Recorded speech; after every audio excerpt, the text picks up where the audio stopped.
Setelah kemarin gue bahas setengah dari chapter pertama Rikudo, ya gue cukup seneng lihat respon dari orang-orang. Bahkan gue dapat 16 like di Facebook aja, gue nggak dapat like sebanyak itu.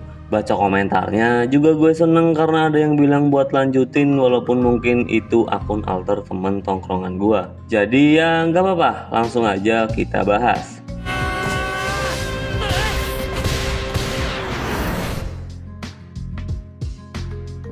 Setelah Om Botak dan Tokorozawa keluar dari rumah Riku, terlihat banyak orang yang ada di depan rumah Riku. Si Botak pun di sini bilang kalau Riku anak yang gila karena meninju mayat ayahnya. Tapi pendapat Tokorozawa berbeda, di mana ia berkata sejak kecil Riku nggak dapat kasih sayang dari orang tua. Makanya dia tidak merasakan kehilangan. Sambil tersenyum, Tokorozawa juga sembari mengingat Riku yang meninju mayat ayahnya, dan seperti Tokorozawa menganggap kalau Riku itu berbakat. Dan berbakat tentang apa? Ya tentu tentang menjadi seorang petinju, karena ini manga tentang tinju BTW. Setelah kematian ayahnya, Riku dibawa pergi sama seorang wanita yang dimana itu adalah ibunya. Riku bilang dia ingin tinggal sama ibunya, nggak bakalan nakal dan berjanji akan belajar dengan baik. Bahkan dia nggak bakal meminta apapun kepada ibunya. Tapi kalimat yang paling penting dan bikin gue yang baca kena mental adalah Riku nggak bakalan bikin ibunya gantung diri. Di sini kita bisa menyimpulkan kalau Riku anak yang baik anjir.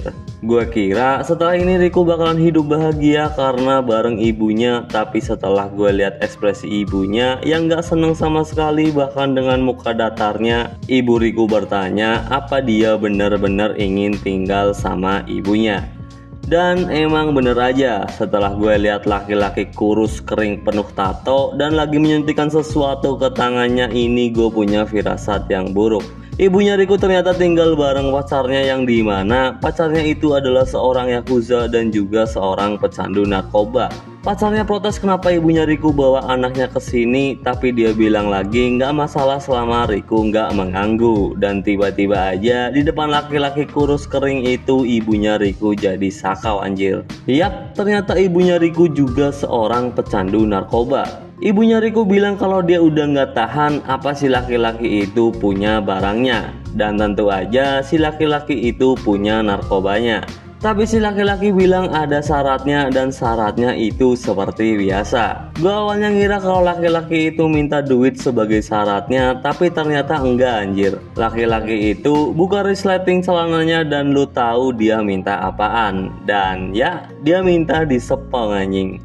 Anehnya ibunya Riku nurut aja nyepongin pacarnya di depan anaknya sendiri. Si cowok pun seneng karena ibunya Riku mau-mau aja disuruh begitu. Tapi apa lu pernah denger quotes yang bilang kalau kesenangan itu awal dari sebuah kematian? Ya pasti lu gak pernah denger karena ini quotes baru aja gue bikin setelah lihat scene selanjutnya. Di scene selanjutnya Riku bilang sambil terbata-bata buat mereka berhenti melakukan itu. Tentu aja hal ini bikin pacar ibunya Riku marah-marah dan laki-laki itu berdiri mendekat ke Riku. Dan lo tahu apa yang dia lakuin? Dia nendang Riku kenceng banget. Bahkan gak sampai situ aja, Riku kemudian disiram air panas. Dia juga udah berusaha kabur padahal, tapi kemudian malah dilempar tremos anjir. Dan saat Riku tergeletak di depan kamar, dia kembali ditendang sampai bikin salah satu kamar terbuka. Tapi yang bikin kaget, di kamar itu ternyata ada sebuah kantong mayat. Yakuza itu pun jadi tambah marah, dan di sisi lain Riku juga kaget dan juga jadi takut. Tapi saat dia ngeliat ibunya yang masih sakau, dia keinget kata-kata ibunya yang nanya apa Riku beneran mau tinggal bareng sama ibunya. Riku juga jadi mikir apa dia bakalan mati di sini, dan dia juga masih berusaha buat kabur. Dan saat Riku lari, dia keinget sama perkataannya Tokorozawa kalau pejundang itu bakalan berakhir seperti bapaknya Riku. Dia nggak pengen kayak gitu dan bersiap buat mengambil kuda-kuda. Tapi sebelum lanjut, kita dikasih tahu kalau Tokorozawa ternyata juara OPBF. Bahkan dia bisa mempertahankan gelarnya sampai 5 kali berturut-turut. Dan di pertandingan kelima itu dia menang KO lawannya di ronde kedua. Tokorozawa yang baru pulang ditanya sama bosnya apa dia tadi ngajarin bocah kecil cara menjadi petinju. Tokorozawa bilang kalau dia cuma ngajarin teknik dasarnya doang, tapi Tokorozawa juga ngomong kalau dia sedikit nggak percaya sama Riku yang menurutnya Riku itu berbakat. Bosnya nggak paham apa yang Tokorozawa bilang, tapi Tokorozawa ngejelasin lagi kalau Riku yang lagi ninju bapaknya tadi nggak tahu kenapa dia kayak ngerti semua titik vital manusia.